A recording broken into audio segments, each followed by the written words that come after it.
this is what happens with only doing podcasts 2 times. Is you have the mic off, and now the mic is not off. So I was saying, everyone hates prostate cancer. Everybody. I don't know a man alive that is not struck with fear at the possible last days of his life being plagued with this horrible disease. So November is the month we all pay our dues, and we pay homage to prostate cancer awareness. And so this is my contribution to the month of Movember, folks. But it wasn't always this way. I didn't always have this exact doodah you see in my face right now. I had a big old beard. I don't know if you remember this, but I had a big old beard. And I was liking the beard. I was okay with it. It was fine. But I don't know. Movember, it's kind of like Halloween. I keep missing Halloween. I keep missing like doing a big costume and like going out and actually like doing Halloween. And I always say next year. And I do Movember here and there, but it's you gotta get into it. You gotta commit to it. Where's my chat? I can't find my chat. Where's my chat? Where's my chat? Maybe I gotta go to a live thing. Let's see. There we go. Live now. That's good. So I gotta go to. It'd be great if I could just see my chat here. Hold on, guys. I'm trying to just figure this out here. Okay, there we go. We're good to go on that. So yeah. Anyway, it's Movember, guys. I really hope that you're showing your support and paying it forward with your beautiful stashes, your beautiful facial hairs. That's what I want to see. Wow, I'm red. You see, I'm all red because I shaved today. And I guess I'm nervous as hell. God, I'm still nervous. I just got to get over this, really. But that's what's happening right now. But I want to show you what I had going on beforehand, before all of this mess took shape into the beautiful form you see it today. Let me see here. Let me get this going here. So we started with something a little bit like this. Let me see. Started with something a little bit like this. Get in there. I have this new system and it's still not working. So we started somewhere a little bit like this. And then I said, okay, screw it. It's time to cut this thing. And I did it. And that's what we got. And it was pretty frightening. It wasn't it didn't have the effect that I thought it would. I thought it would be cooler. I thought it would be, I don't know, like more, I don't know. I just don't think I can grow a beard the way I need to grow a beard to make it work. You know, I just don't think it works very well. And it's kind of sad, you know, but I got to take what I can get, you know, got to take what I can get. So I didn't want to just use my take on things. I wanted to actually get some real opinions and get some real, real takes on the whole thing. So I did. That's what I did. And I had to get some headphones today, and I decided to go to the electronics shop and see what my friends thought of my Movember thingamajiggy. So here's what happened with that. Here's what happened with that. Oh God, I don't even know where. Like, oh God, hold on. Yeah, you gotta bear with me here, guys. Okay, here we go. No. Okay, hold on. Oh my God. Oh yeah, that's right. I turned it down. Bear with me, guys. Bear with me. Here we go.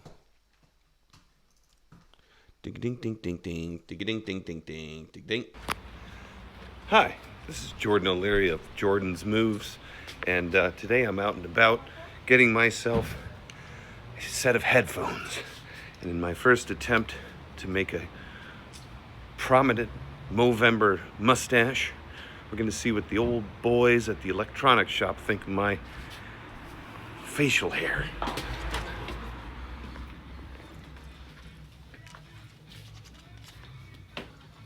Hi. What do you think? It's great. Yeah, it's Movember time. Huh? Yeah. Yeah? What Mustache November. Mustache. Yeah. Where's Yvonne? Johnny. Huh? Johnny. What does that mean? Johnny. Oh, he's taking a shit. He is on vacation. Oh, he's on vacation. Oh, okay. Tell me what you really think. Come on. If I were a girl, how you say, in love? Would throw me in bed right away. Yes, right away. Now turn that off. Sir, what do you think? Don't Don't look at the camera, look at me.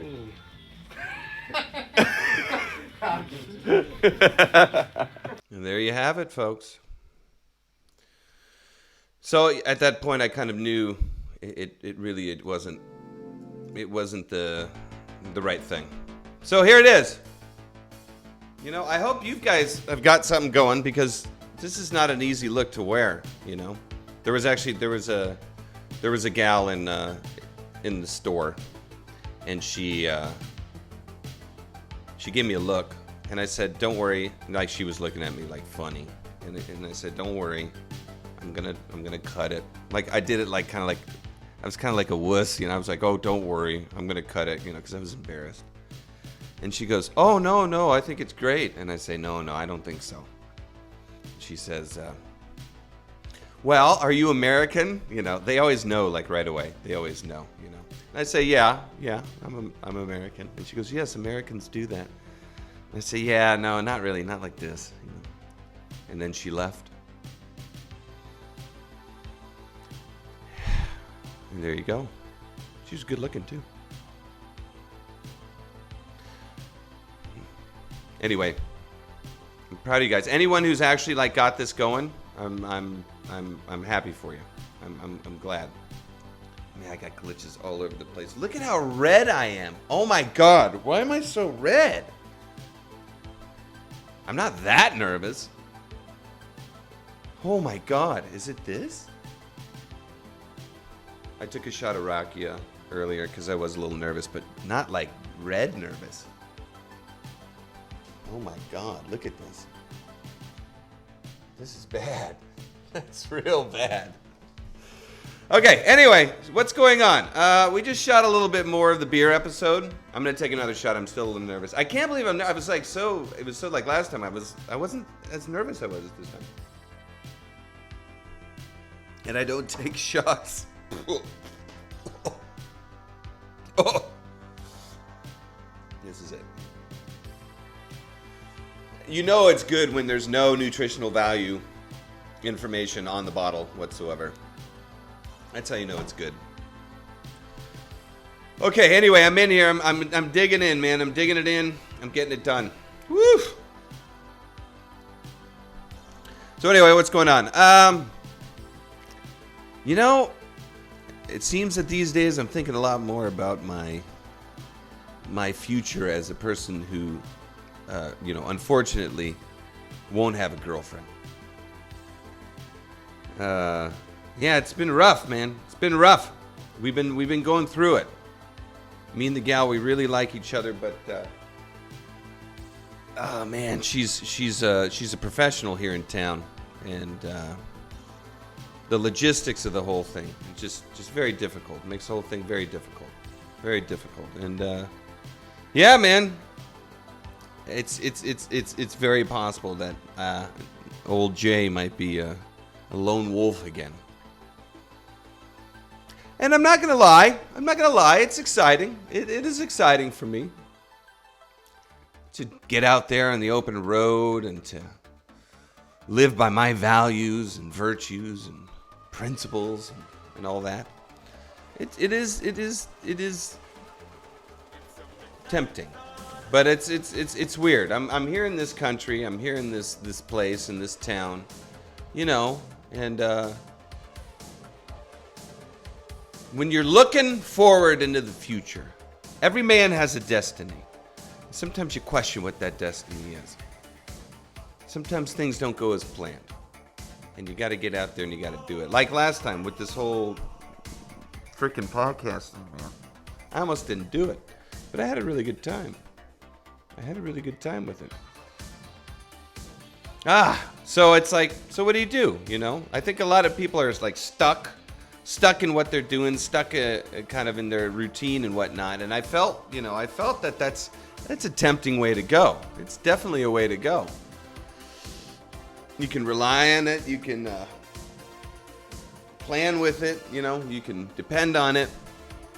But I think a lot of like what I had inside of me, my moves, the stuff that made me me, it's just kind of like falling away, you know, because I think we're all afraid of losing something.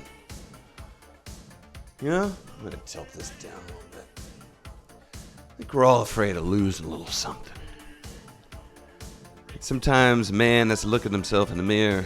There comes a time in every man's life when he has to ask what it all means. So for me, I got things going. I have multiple videos I'm doing, multiple shows. I'm coming up with new products for my product line, which is completely unrelated to every which one. Electronic device, videos, and just good old-fashioned adventure, you know? So what are you doing exactly? What are you doing on the adventure front? What do you have going? Elia, do you like the stash? Are you rocking a stash? Same for you. So we have Elia on the line here. He's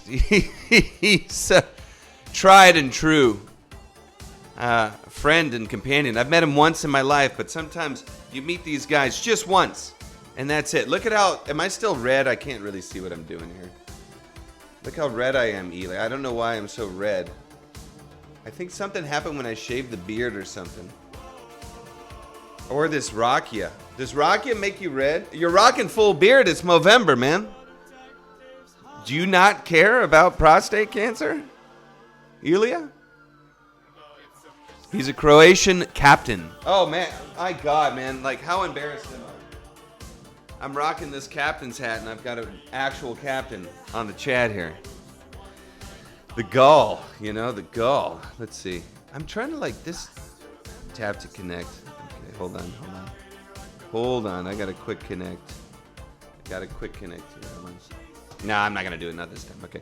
I am rambling. Okay. I gotta stop rambling. Okay. So, dude, get that mustache. Send me a pic, man. Send it up like right away. We'll show it on the show. Just get in there, run in there with the razor. Just start running it through your face. And get that. Did you see? I'm going to show Elia the video one more time. Elia, you're going to watch the video one more time of me scaring a bunch of Croatians with my beard here. With my my first rendition of the mustache. Okay, hold on one second there. Hoo-ha. Love you to death. All right, here we go. Elia, this is for you, man. This is for you. Here we go. Hi, this is Jordan O'Leary of Jordan's Moves. And today I'm out and about getting myself a set of headphones. Okay, listen. The reason I'm showing this again to Elia is because he's Croatian, so he can appreciate this. So we need to get some Croatian eyes on this Croatian reaction. Here we are. I think I have it here. And in my first attempt to make a prominent Movember mustache, we're going to see what the old boys at the electronics shop think of my facial hair.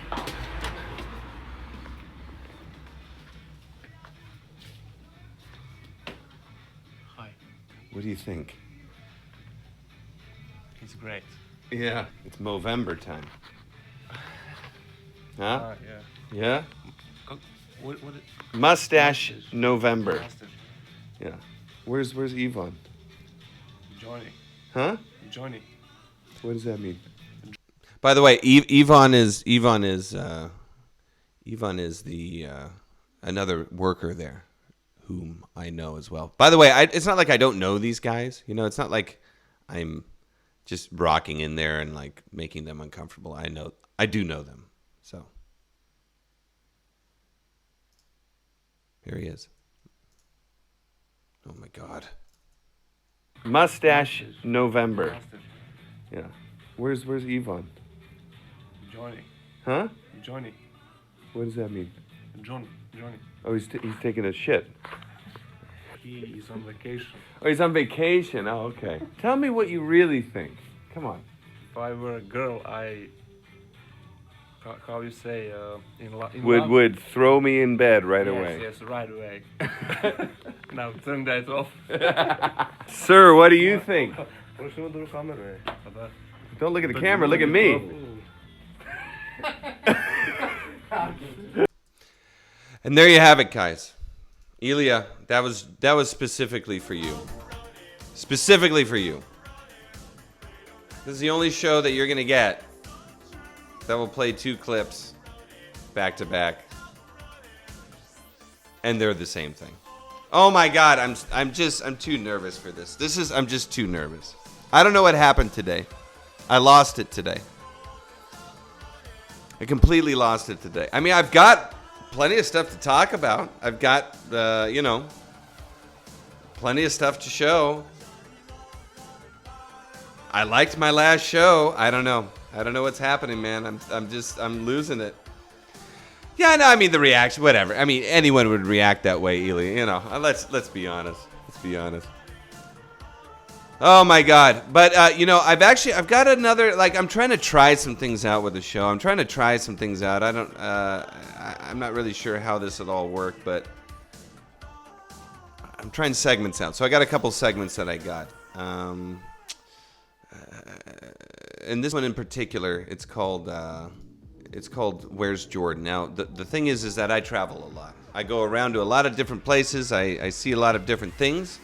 And I notice a lot of things about all the different locations that I've been.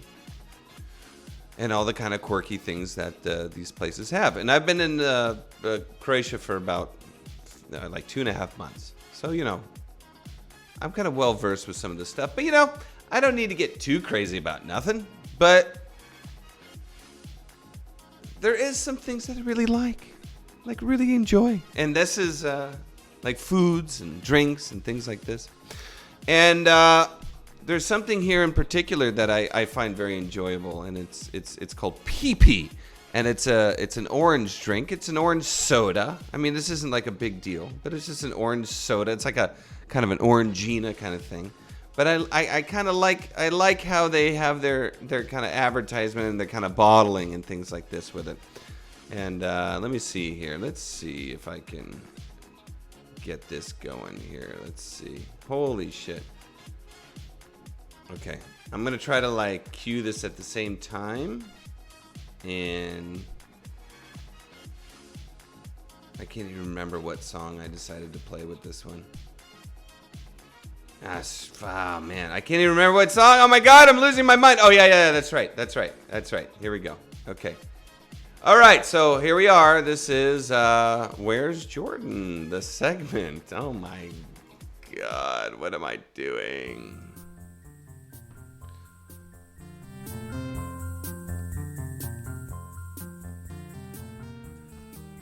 Okay, so where's Jordan? I'm in Croatia. This is where I am. I'm in this town called Osijek, and there's a lot of different weird and strange things that are going on here that are different from America. Every country has its own idiosyncrasies and their own kind of ways that things go. Take for here in Croatia. If you walk around, drive around, use a bike, my God, everybody gives a shit about what you're doing. When you're riding your bike at night, you have to have a light on. You have to have a blinker on.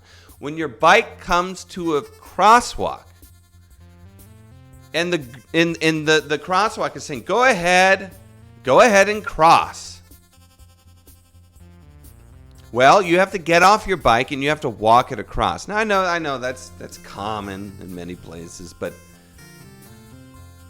people are serious about it. Not only that, if you're walking and you come up to a crosswalk and there's no light or no controlled crosswalk or anything, people will actually stop they'll stop at the crosswalk. The cars will stop. Just whoop, and you don't even have to look. You can just be walking down the street, come to the crosswalk, and just start walking across this crosswalk and not even give a hoot and holler about what's coming in traffic, because they will stop for you. And they're happy to do it. They're like, ooh, you know. They got roundabouts. You're going down the roundabouts. When you get out of that roundabout, oh man, you better use that blinker. People are going to be pissed. They're going to be pissed at you. It's a very strict traffic city. I've just never encountered anything like it in my life. Of course, when I cross these crosswalks, I don't walk my bike. I actually ride the bike across, and many people do. But sometimes I get these really dirty looks from the local Croatians. Oh man, I get these really dirty looks, man. So I think the town I'm in, maybe you can attest to this, Ely, if you're still around. Osijek is kind of a strict city. It's kind of a strict place, you know. They take things more seriously here. You're going to get more in trouble with the cops, and they're going to mess with you more and that kind of thing. But, you know, in terms of anywhere else in the country, man, they don't give a shit what you're doing. But, you know, that's just the way it is. It's just the way it is. So that's something weird about here. Also, like I said, one of my favorite drinks here, let's get back to the drinks. This is very important. It's called PP. It is like an Orangina tasting thing. Fanta. I forgot to mention, Fanta actually tastes a lot more like Orangina here than in the States. Fanta is very like orangey and syrupy. Here it's like refreshing and crisp and kind of nice. But I'll tell you what, man. This whole Fanta or this whole PP thing is really got me going here. I really enjoy the way in which they kind of advertised this stuff way back in the day, and I want to play you a little video here from the old YouTubes that will kind of like show you what's going on with this product here, and then I'll show you why I like it so much, aside from the taste, of course. So here we are, folks.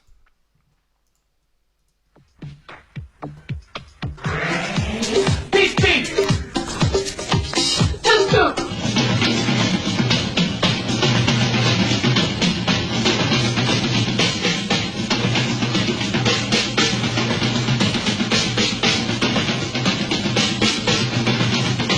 Beep, beep.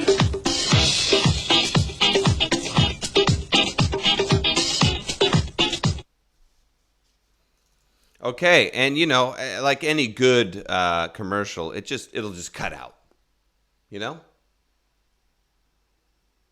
I mean, we're talking about a 31-second YouTube clip here, and it just cut out. But anyway, that's kind of what we got going here, and the reason I kind of brought that up is because we have this PP here. This is what it is, and I mean, it's good. It looks kind of like a kid's drink and everything. And I actually enjoy it. It's one of my favorite beverages here in Croatia. Ooh, feel that. Ooh. But if you look closely at the bottle,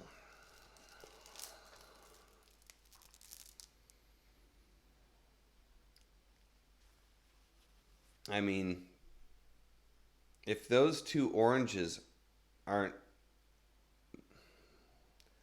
the most magnificent set of breasts that you've ever seen, I don't know. But I've just never seen a product sold so hard, just kind of like a drink, I guess like a drink, sold so hard on the premise of sex. I don't know.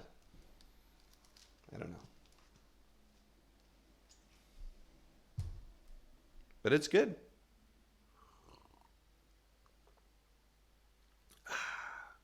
Especially after 2 shots of Rakia. Oh my God, what a disaster. Who am I kidding? This is crazy. What am I doing here? I think we've got someone calling in, probably trying to save my ass, to be honest with you. Ladies and gentlemen, I've got a guest today. His name is Doc Savage, and we are going to answer the call right now. Mr. Doc Savage, I'm sure you're calling me to save my ass from this incredible hellfire I'm dealing with right now. So Dr. Henry Kissinger, I wish to enter into negotiations with the Hollywood filmmakers. Ladies and gentlemen, what can I say about Doc Savage? He is the smartest man in the world, and I am consolidated, of course. I love in you, Hidalgo, Elia. Yes. In Hidalgo, and you people are headed for, well, tell me how life is in the Mediterranean, and I'll tell you how life is in the tropics. Oh God, hold on. I forgot to turn off my internet on the phone. There we go. That's it. I forgot to turn off my internet on the phone, so when you called, it just screwed up my camera. So, how is my life in the tropics? Well, I'm not in the tropics, Doc. I am. How's your life in the Med? Where are you right now, Doc? Where is it that you are right now? Hidalgo. Where else should I be? Well, we're actually talking to the folks at home right now. Getting into the whole idea of where you are is important for the people at home. So Hidalgo is where, my friend? It's in an earthquake-free place. It's in a tidal wave-free place. It's we have all the cheap food and the best weather, and there's no paranoid prepping. Americans, let's say, gun-toting. Let's say it's just the only place to be. And so, what country is this in? If you don't mind revealing that information. Oh, I'm south of the border. Yes. So I'm south of the border. South of what border? I'm in Croatia. So what does that mean? You're in Bosnia right now. Oh boy. Well, it's one of those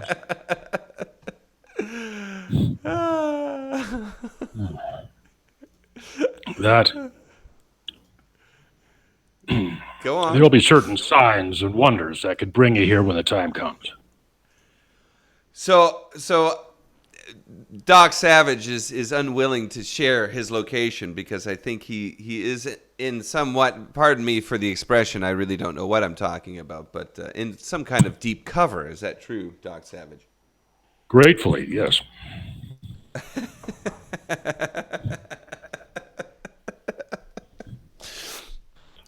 Now, let me tell you about Doc Savage real quick. He is the gentleman that I did a lot of shooting with in Guatemala. We did shooting in Mexico, much more shooting in Mexico. And, I hate to beat a dead horse, but I've got to play for everyone, Doc, an example of just who the hell you are. So, He is someone I met randomly when I was kind of in a very, very good headspace in Guatemala. I was extremely present, kind of in Jordan is a cold professional. Jordan can give you the benefit of the real old school Hollywood experience. He is a gem to work with. A gem. I think I know everything, and I kept learning from him. He's a privilege. He's a I'm brilliant privileged. filmmaker. I'm privileged. Oh, thank you. That makes everything feel better, strangely. I'm sorry. I'm trying to find this episode here. I'm trying to show something a little different than what I've shown before. Here we go. Come on. Show me the money. Show me the money. No, I cannot find it. We're gonna have to show. We're gonna have to show. Je bent net als series model. Approach Unity, software 2 to 50 hours, and you can't find film clip. Okay, I don't. You know what? I'm gonna go for broke here, and I'm gonna show. I gotta show it again, buddy. I'm sorry. That's the only one I've got here. All right, so here it comes. Doc Savage, please. Voices down during this time. I love you to death. Here we go. if you would please just play the way I'd like you to play. It's not going to work. I'm going to open it up with this, and we're going to keep this going. Ah, my God, what's going on here? Well, it seems to be maybe a failure to communicate. Everything being subjective, objective. I don't know what the hell you're up to. Yeah, well, I copied a bunch of stuff over from the old Computadora, and it all ended up being completely corrupt. So I have to go on to YouTube, which I'm doing right now, and we are going to play this mother lover in the midst of my complete failure to be any guys, kind what's of host on any kind of podcast. Here it is. Booyah! Do it! Oh my God. This is just like... Okay. And if you Well, want let me more reiterate that. Here we go. If you want more salty, is your taste. If you like it, don't change it. No salt. More salt. No. Little more salt. Hold When on a the second. chili is cold, it's It can better. only be the chili chili's oil, better Tina. When it's cold, okay. And that's not just oil, that is honey, Y'all that don't is worry, I've got vinegar, my voices and all of the back. flavors coming out of Doc that Savage, chili, and stop it's talking. unbelievable. It really is. Okay, we did drop these chilies on the floor, and there might be a little extra special flavor in there, but if you do not drop the chilies on the floor, it's going to be fantastic, I'm telling you, and it's already fantastic. Okay, my friends, I gotta go. I hope you enjoyed the recipe. Sounds good, man. Thank you so much. I really appreciate it. We're gonna see if we can test this thing. But I don't know. I'm not really the judge. Man, there's no one here who can verify the chilies, unless.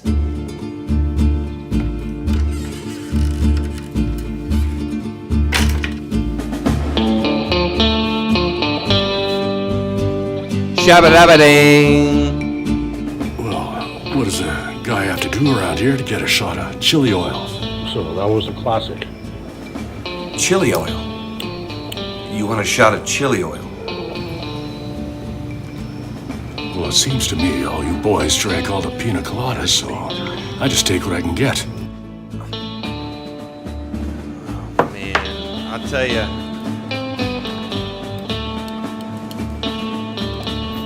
Well, you know, I say I just don't want to give away the rest. You know, I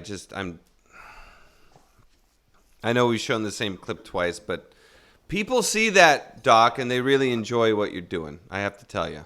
You don't like to watch yourself on the screen. I get it. You're a Jack Palance. You're a, what's the other guy that doesn't like to watch himself on the screen? Some dumb cowboy. Westfield is Eastwood. I don't know what the hell it is. Westfield. You mean like the malls, like the shopping malls? It must be an American thing. By the way, I'm Canadian. So yes, ladies and gentlemen, he is Canadian, and I don't really know exactly what that means, other than what he tells me. So, what does that mean that you're Canadian? Lately, Okay. it means nothing. The only good Canadian doesn't live there. Sorry to say.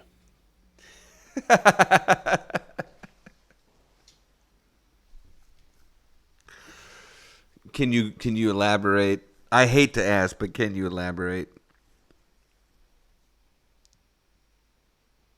If you want to elaborate, Tune in to a very bad episode of Twilight Zone. That's all I'm hearing from. It's not even a country. It's a commonwealth. It's a dominion, a corporation of the Queen to raise soldiers for her army, and not Canadians don't even know that.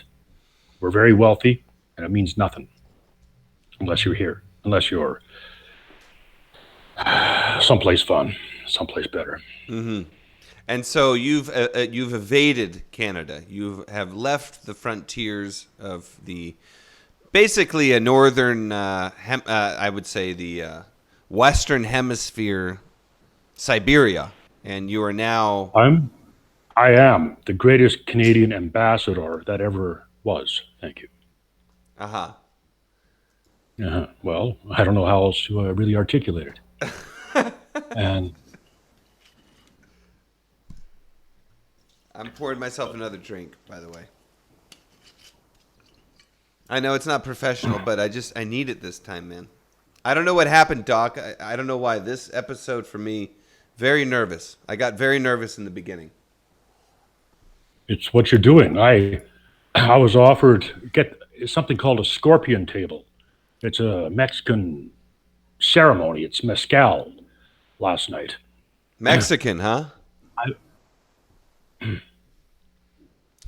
And how I would be on the World Wide Web today. Maybe I demonstrated a bit more character than some people, and I didn't drink last night. I didn't have to. They actually. Oh, so wait, hold on. So for everyone in Europe right now, obviously the tens of thousands who are watching, last night was what day? Thursday. It was still Halloween. Still Halloween. South of the border. I see. Okay, go ahead. Sorry.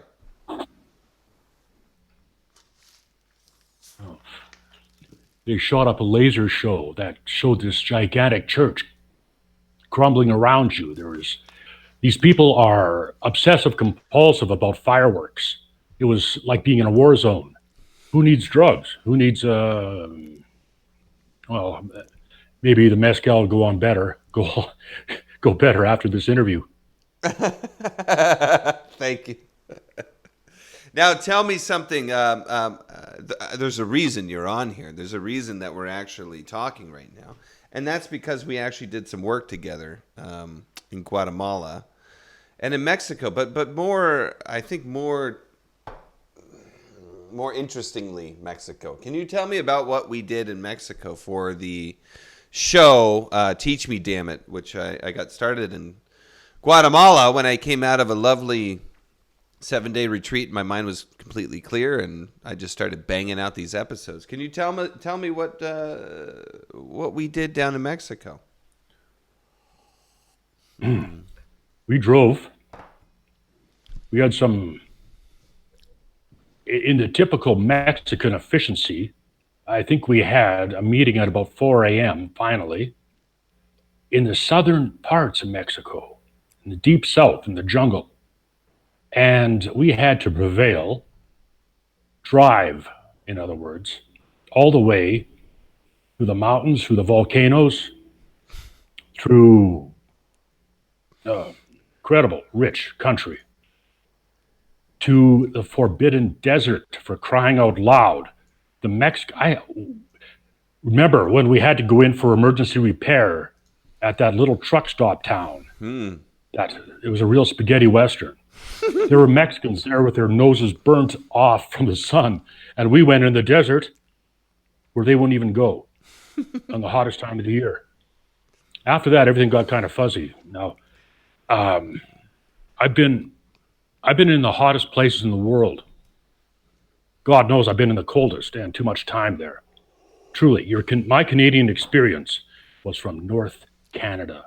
That is Siberia. That is gulags. But they don't tell you that. Anyways, my idea of a good time is sleeping outside in 50 below. This was different. And I think I briefed your audience. I think your public knows that I wanted them to watch this movie. It was called Mesa of Lost Women. Uh-huh. I mentioned it last time, Mr. Savage. Doctor. I was an engineer. Well, Mr. Dr. Savage, that's like German. They give you a Herr Doctor. No. We speak. It's a letter. You got to address me. Now, anyhow, we had an amazing adventure, continually prevailing to this. Maybe in some ways, it's the strangest place in the world.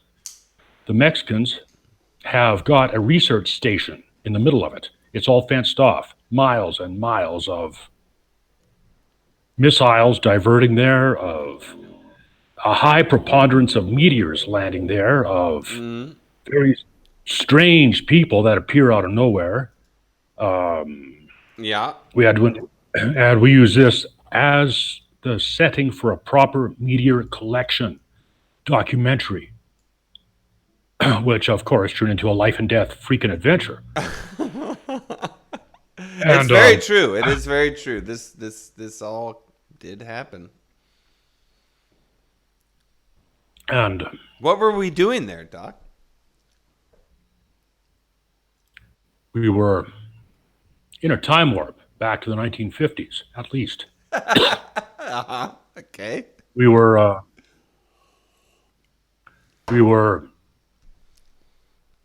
thinking tactically in this very dangerous, let's say, this very hostile wasteland, where most likely where a collection of meteors would happen. Okay. The purpose of the film There you have it. Yes. was to collect was to show you how definitely you can get a trophy meteor.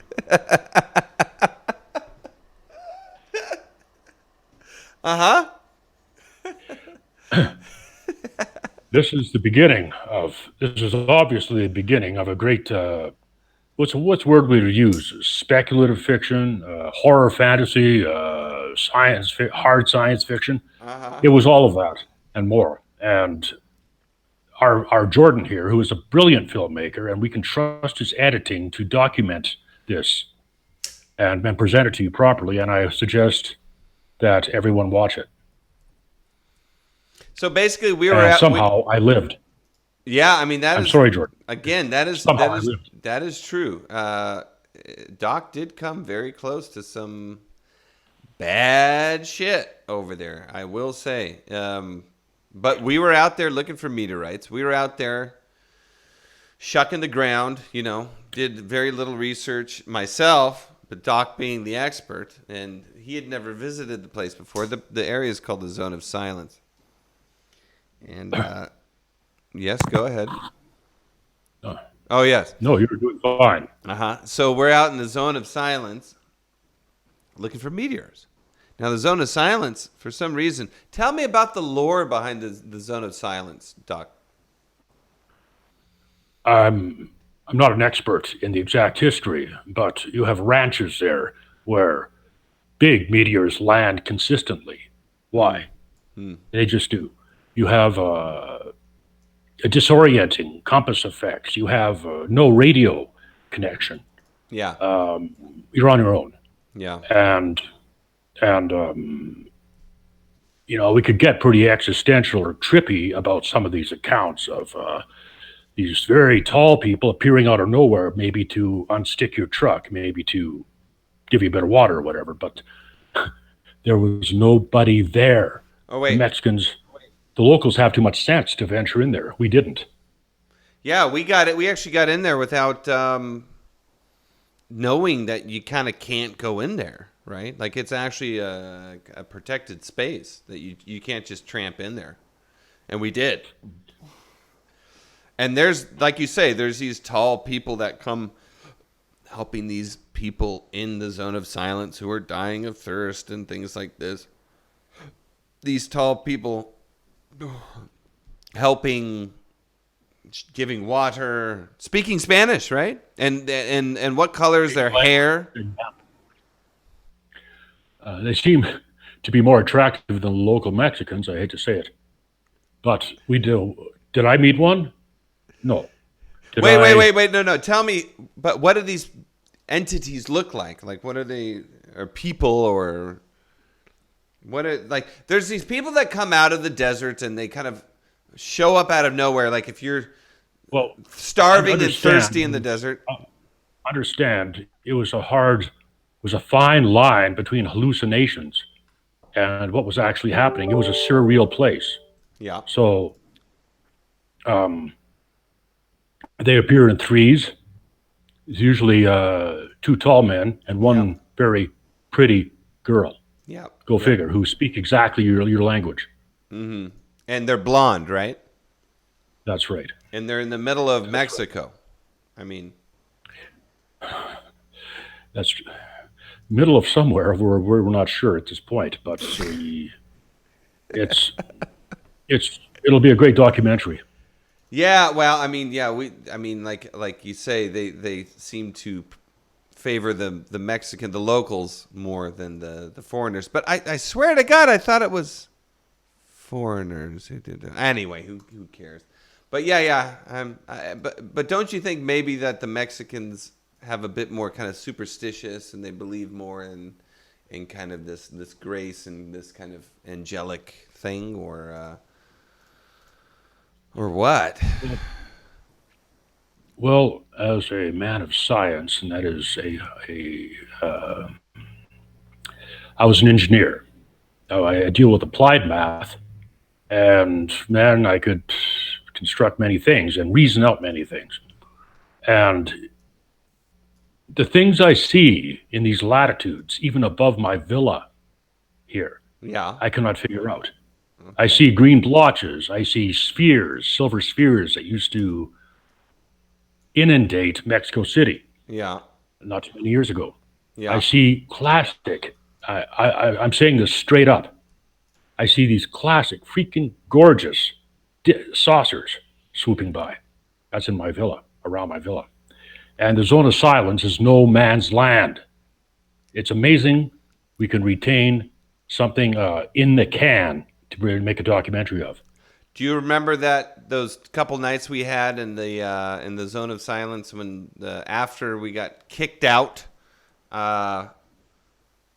We were in the zone of silence and we were camping out there trying to get a couple last shots.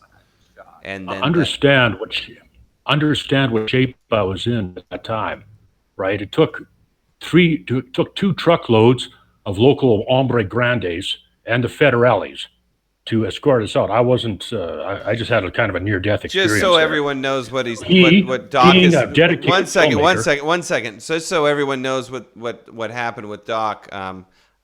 Well, Doc got in trouble when we were out looking for meteorites. It's a hot place, and he really did come close to some very bad situations for sure. So anyway, we kind of got kicked out. Because all the locals were like, well, these damn gringos, what are they doing here? And they're just going to end up killing themselves. So that's what happened there. So go ahead, Doc. Go ahead. So after ceremoniously getting evicted, this dedicated filmmaker, this artist and professional, Jordan, sneaks us back into no man's land. And I coincided this with the August 11th meteor shower. This is going to be good. Yeah.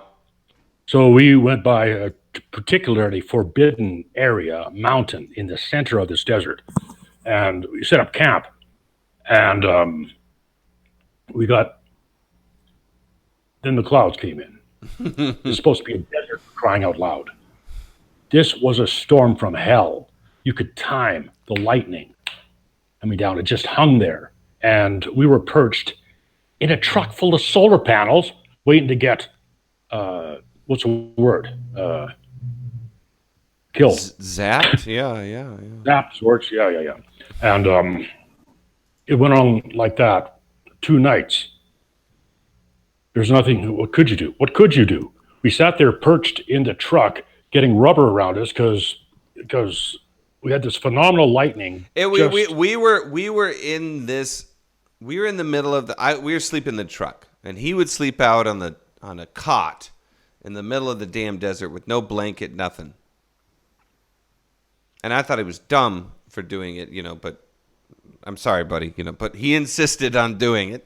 And basically what ends up happening is we're both in the truck because there is a storm moving so incredibly slow through the valley.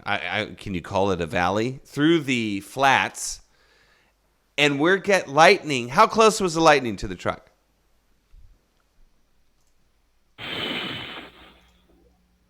Well, how close only counts in grenades and horseshoes. That's all I can remember from it, but we never got a direct hit.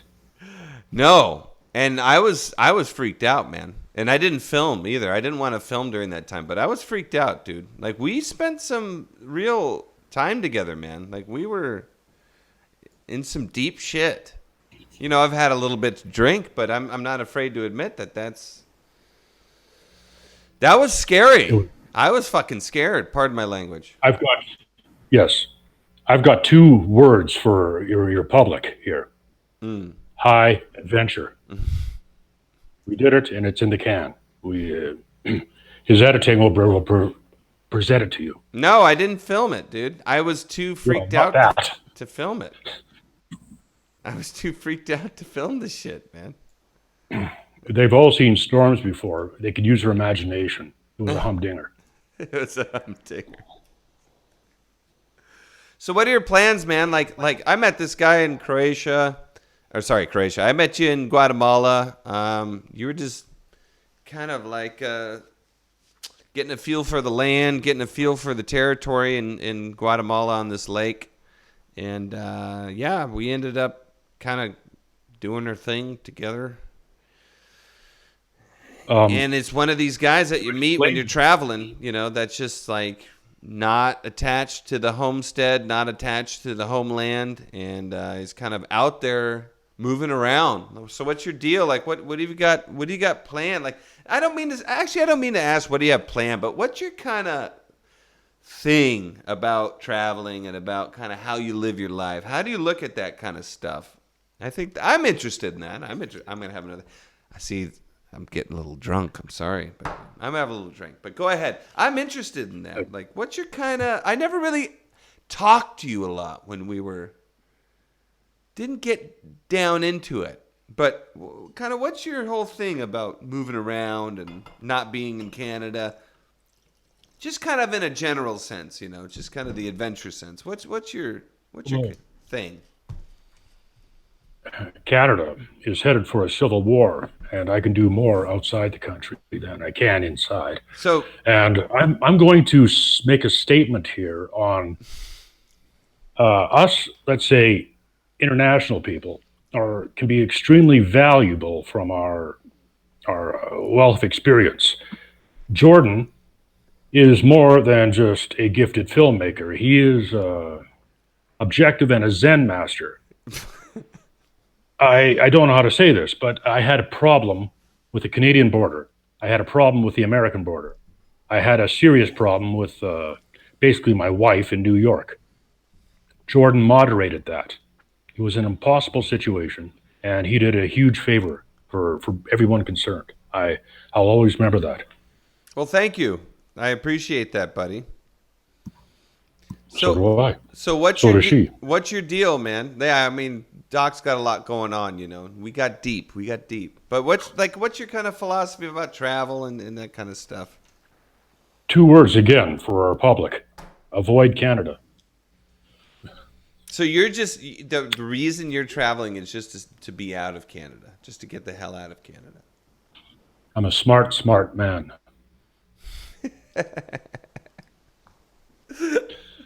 Now, there's a lot of politics, and as anything else, you have to go to foreign international resources. That's what's affecting the whole politics right now. So I have to go on some more pragmatic foreign intervention, to tell the truth. Okay, so you're not really enjoying traveling. It's a necessity. I am enjoying it. I've lived in some of the best places in the world. God knows I've done too much time in the worst. And the benefit of that experience is, well, the best revenge is living well. I noticed you've... so since I left you, it's been about 3 or 4 months almost. You've been in the same place, huh? What, you got any plans of moving on?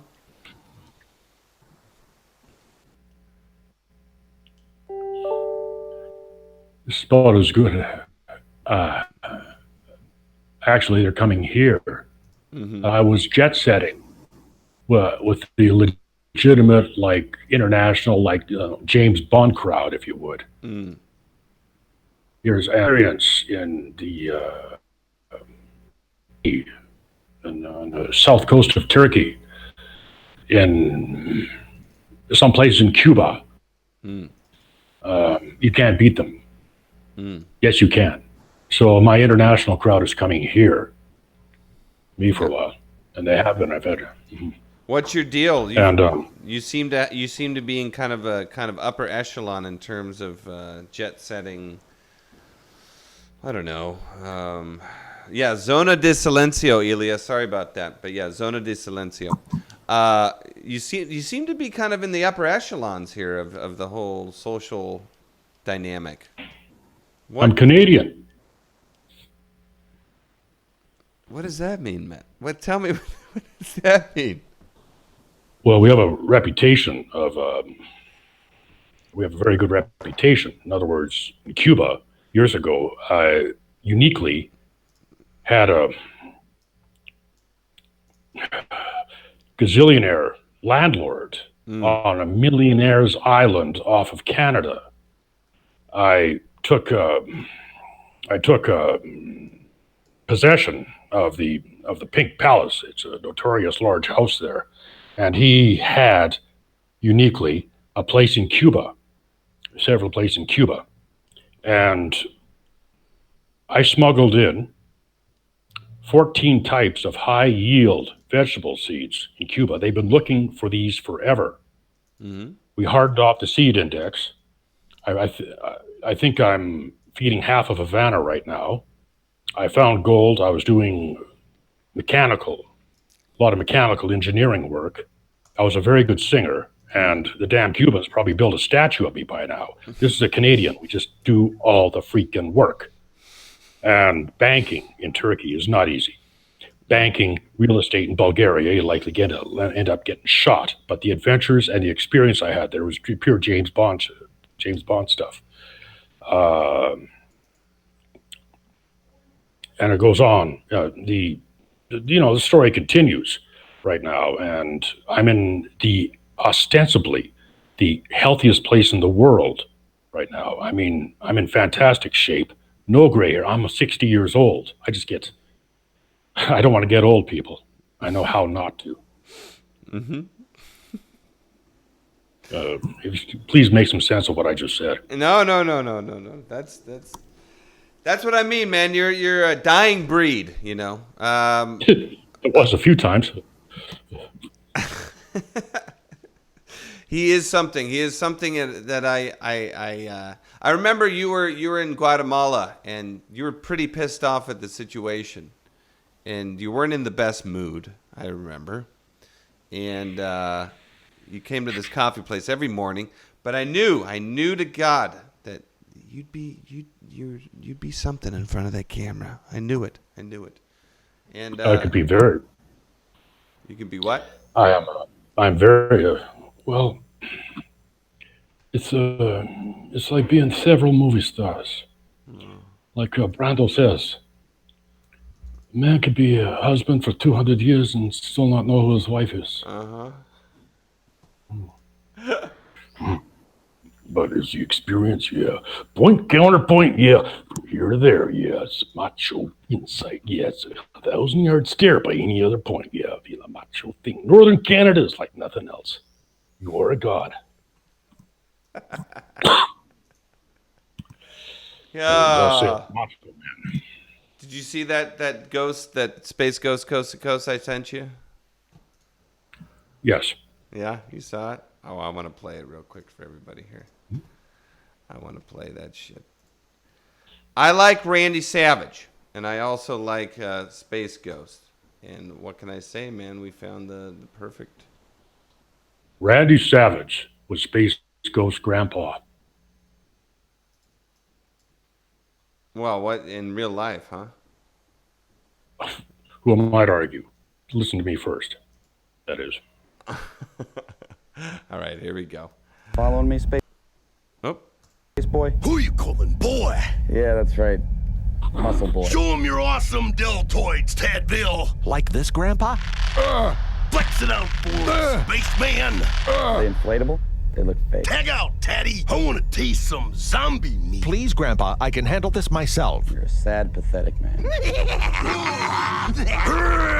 Tag out. I'll rip his face off. Grandpa, please. I can manage this situation in a civil and orderly... Talk. Is that all you're good for? Well, I... Gabbity gab, just like your mother. Hey, let's leave What Mom... kind of superhero are you? Isn't there a planet out there that needs your help or something? Sure, but... You got 3 seconds to get out of here before I break out the atomic elbow, brother! 1. Okay, zombie. Looks like Grandpa's taking over. Knock that little freak silly. Time to step into the squared circle, son. I'm here.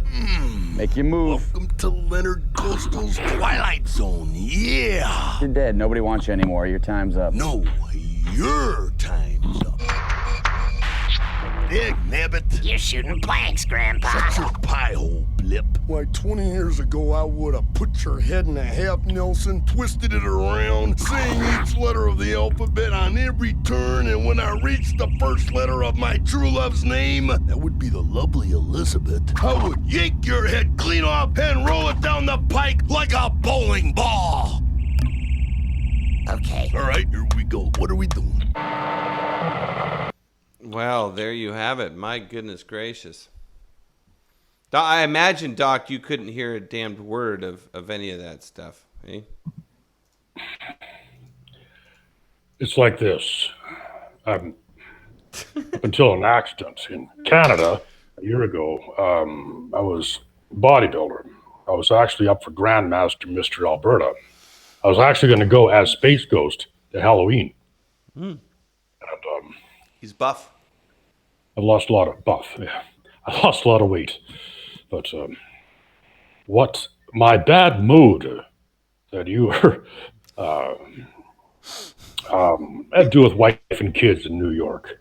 Oh, okay. That was at that time. Oh, I'm feeling much better. Yeah. I did have the physique for Space Ghost, so I can get it back. Thank you, Jordan.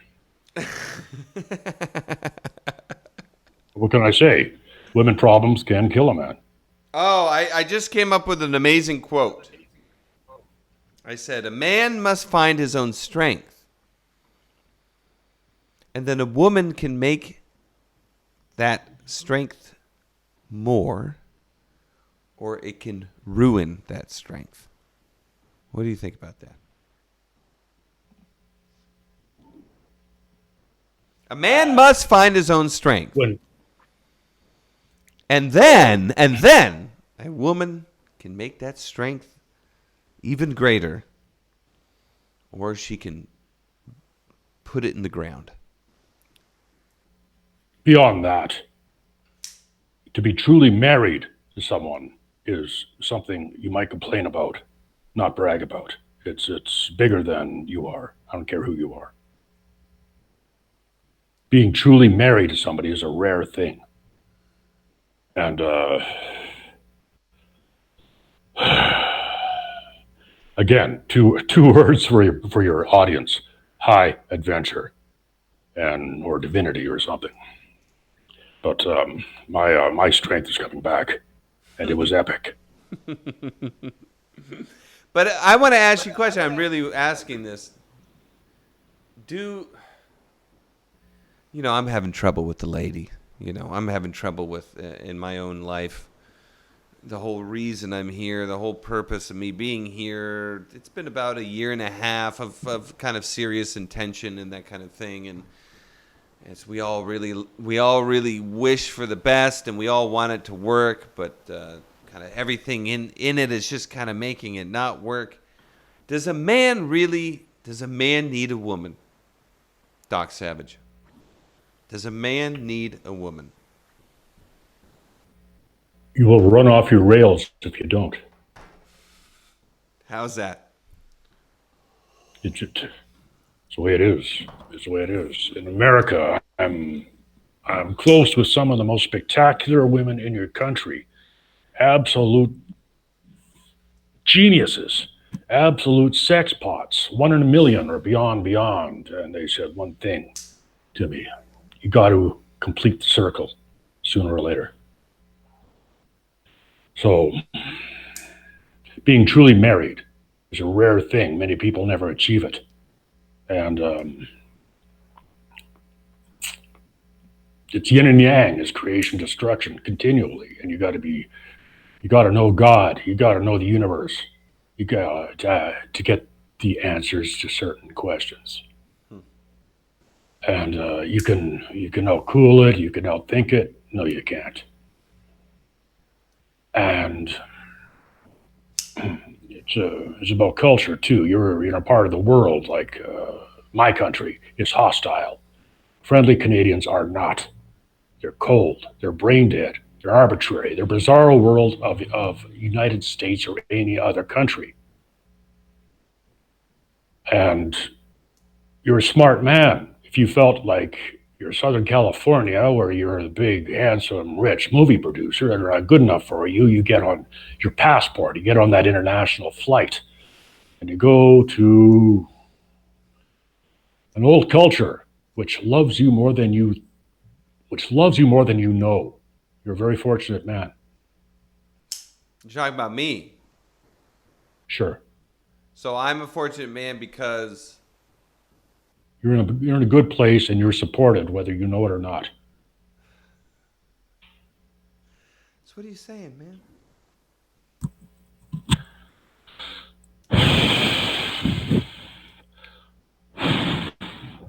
They're old cultures. The first world. We're talking about the Balkans here. We're talking about Croatia, the Balkans. We are not talking about the first world. That's North America, that's Western Europe, whatever else. The first world is doomed. It's headed in for there's huge cultural divisions. There's he's the Canadian. Problematic. He's the Canadian Hunter S. Thompson. Please go ahead. I write better than I speak. I mean, read my stuff. I mean, at least I'm kind of coherent now. I am just trying to convey the first world culture right now is problematic. Actually, do you mind if I read some of your stuff? Is that something I can do right now? I'll send you next podcast. I'll send you some better stuff to the wife. Okay. Okay. All right. I want to read it out to everybody.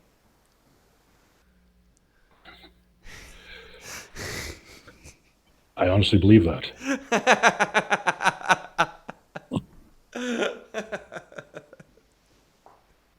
And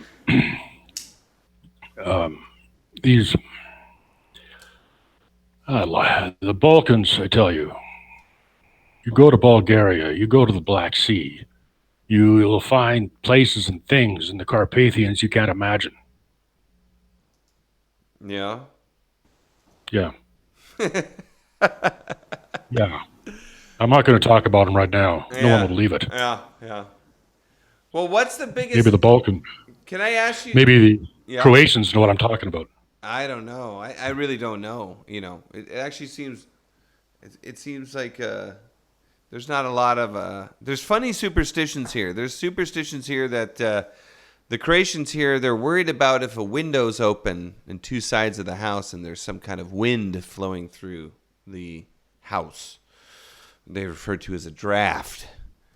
And they say, oh, that draft, you know, it'll abort your baby, you know, kind of thing. It'll give you a miscarriage. It'll make you sick. It'll make you fail your test, you know, kind of thing. That's kind of the thing. But I haven't heard anything about kind of aliens or ghosts and UFOs, things like this. Not over here. I didn't use those words. Oh, exactly. I don't know. I might be putting words in your mouth, man. It's just rocky. No. Well, it's having, let's say, a fantastic karma. Like,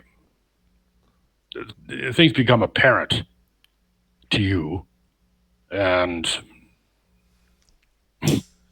no, okay. Before you leave, before let's say you come back to maybe, you know, seeing my villa in the tropics, maybe you spend a bit of time in the Carpathian Mountains. Take a dare. Well, yeah, actually, this go round after Christmas, I kind of want to spend some time in the snow. To be honest with you, I'm thinking about Japan. I'm thinking about northern Japan. I'm thinking about I'm thinking about Alaska.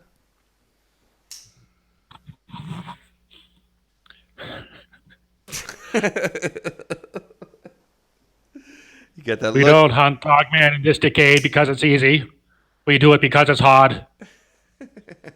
Do the moon thing. We choose to go to the moon not because it is easy, because it is hard. I didn't say the moon. Yeah, right, but...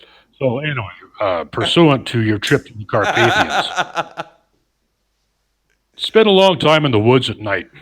Yeah, I'm down. I love that shit. I really love it. Love that stuff. I mean, really, man. I hope you do. I know. I mean, we did the Zone of Silence. I love that stuff, you know. Give me an apartment with a bathtub, and I'll do 7 days. Give me a truck, I'll do 7 days. Give me a tent, I'll do 7 days.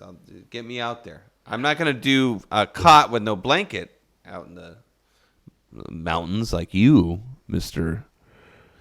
Doc Savage. Oh. But, yeah, man, I love it.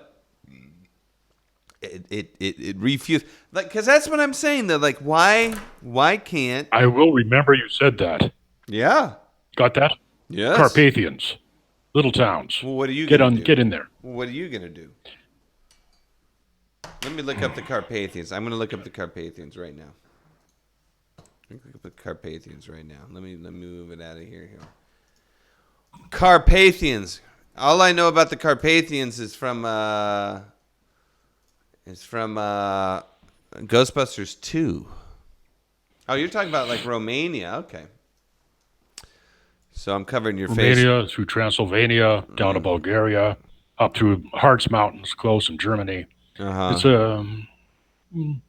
it'll add something to your travel experience. Yeah. Yeah, man. What's Van Helsing? What's the yeah? Well, look. When's the longest time you've been out in the wilderness, man? Yeah, that's the way we didn't get into, dude. We didn't get into your whole kind of like roughnecking it up in the Siberia of the Western Hemisphere, man. Oh, exactly. See, my father was a factor in the Calgary oil patch. In fact, when I go to England, they call it Dallas, or JR, if you will, like Ewing. And but Dad had a lot of BC in mineral claims back in the day. I mean, that was our de facto banana republic. Our de facto. What is a banana? What is a banana republic? I guess I thought I understood what it meant. That you exploit for the resources. Uh-huh. Yeah. And our British Columbia has plenty of resources, and Dad was right on top of it. And what we had in gold, we had in mineral tungsten, mountains of tungsten. Incredible stories, in some of the roughest country in the world. Now, it gets down to it isn't sitting in an office. You're down to, absolute grassroots in the bush kind of thing. I mean, like, what the hell was out there? You could disappear from sight anytime. Deadfall in the terrain. It was nuts. There was grizzlies, wolverines, cougars. I mean, for all I know, Sasquatch. But the worst one was my dad. And okay, enough said, right? And you were but no, not enough said. Like, what do you mean? The whole world unto herself. You had complete freedom. You had complete freedom. But what does that mean? That was our little country. You had complete freedom. What went down there? Like, what happened there? That is so, I don't know, kind of coming from you, it seems kind of so terrible and so, I mean, I don't mean terrible, but my dad was a very respected figure in Alberta. That's like saying he was like a king oil baron in Texas. Yeah. And Alberta is not BC. Alberta is hard country. Alberta's got the Badlands. Alberta is well, in the south you got the desert. North, but let's what say is Edmonton it though? Like but what is it about those Badlands? Like, this is the thing that I'm always contending with Doc, and I haven't asked you straight. So I mean, I'm not trying to say you've been holding back or anything. But I've never really asked, like, what is it though? Like, what is it that's so rough about this Alberta? These northern or like northern southern Canadas. What is it here? Edmonton is actually like Moscow. You go north of Edmonton, you're in Siberia. Same thing. You're on your own. It's a world that a California man would never, ever imagine. Nothing goes your way. Yeah. Nothing. Everything is 3 times harder. Accomplish. Anyway, let's talk about BC. You cross the Rockies, and you're in infinite wilderness, forest, big animals. You don't have a gas station. Convenient. Nothing is convenient. They talk about the mountain men in Colorado. I don't see the Colorado mountain men where I was. Okay, so I among other things, in engineering, in avionics, in advanced machine design. I also wrote a book. It's like a 38-chapter course in tracking, in patterning, in scouting. I know more than an old Indian. I could look at any track and I'll tell you phase of the moon, the relative humidity, the phase of rut, if that's one of 22 different trails, everything. I know where every animal is in, you name the area, 10 miles, 100 miles, I can tell. And I got so good at it, I started getting calls from people with these animals that are not supposed to be there. They call it cryptozoology. And that's classic Doc. I mean, you're dealing with some pretty well, look, I had a hobby. I used to tree every bear I saw. Even the old boys up there say, Kurt, you're going to die. No. I get kind of a thrill. It's kind of a rush for me. I walk right up to mama bears and cubs. I psych them out. You got to be so stone cold. You can't even blink. It's my idea of a good time. Or it was. But anyways, when you know, let's say, natural law that well, it expands into, I don't know, some realm of genius or some realm of the fantastic. And ironically, that's how I met this incredibly beautiful woman, wife of mine, Kimmy, is from Western New York. Wow. And that's how I met this beyond 1 in a million woman. Her name is... you want to say the name? We just call her Panda. She has we just call her Panda. Uh-huh. And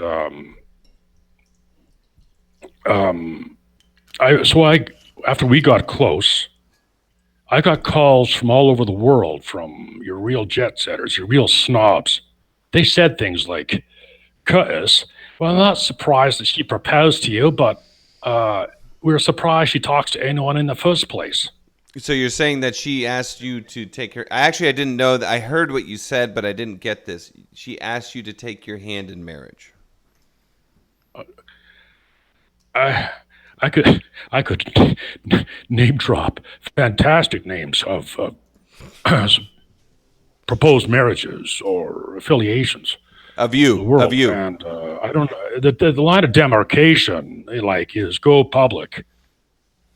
Develop that genius. Go public in it, and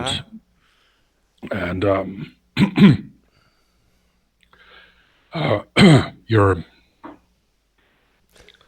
Let me ask you this question. What do you think is wrong with in the realm of this genius? And I'm honestly not discounting it. I'm a weird guy. I think people think I'm kind of funny. I do things a different way, and I say, screw you, right? I'm sure you kind of get the same kind kind of thing going on. What do you think is the major thing that's wrong with the kind of, is there redness gone down on my chest a little bit? Man, something happened to my chest. Anyway, what do you think? An allergy.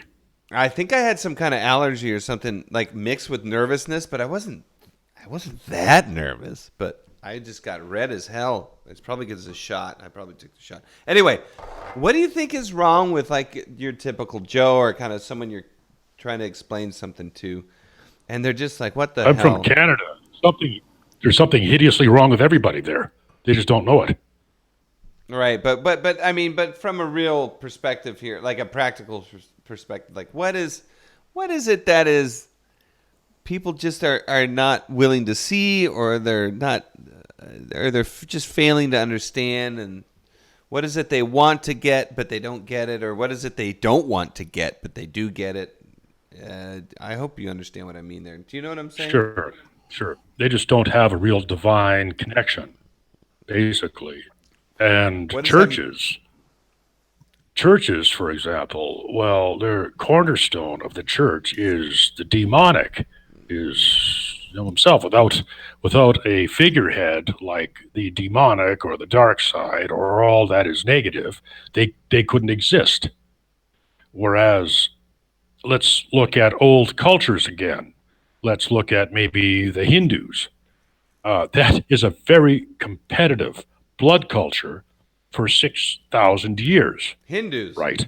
The Hindus. And they have figured out a lot of things. They've got 300 million gods. They do these brilliant mantras, and blood culture. And that is not co-opting.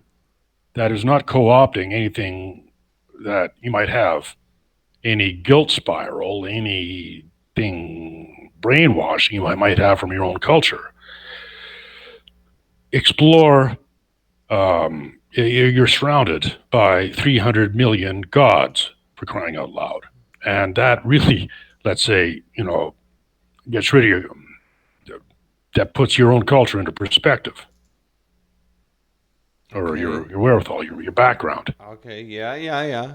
I mean, I think there is some brilliancy behind the way in which the Hindus express phenomenon in your experience, reality, subjective experience. I'm not discounting any of it, but it's brilliant the way they explain it.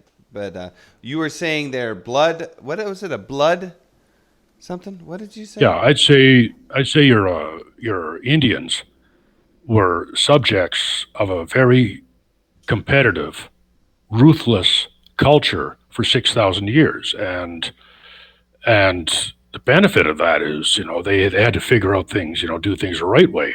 Yeah. And they do it quite brilliantly, like you said. Yeah. And that applied to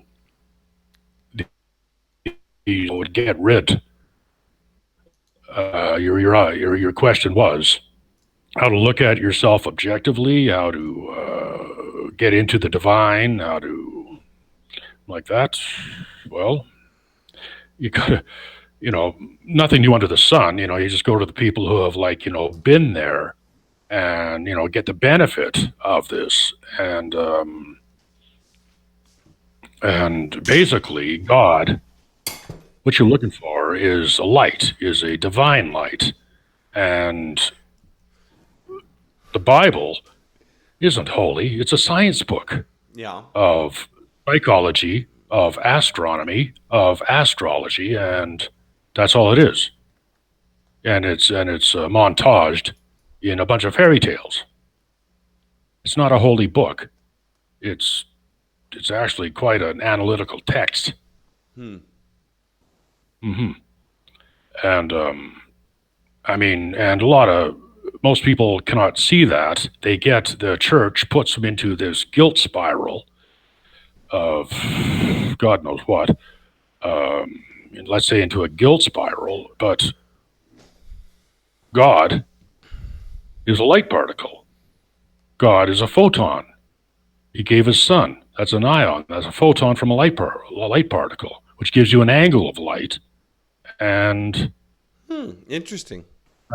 Match that continuity, of actually talking to the universe, and you'll always get a positive response. So that's what you mean by light, huh? Sure. Well, there's a lot of depth to you, Doc Savage, that I really haven't even scratched the surface of, because I think I was spending my whole time with you trying to get something done. And I think a man of your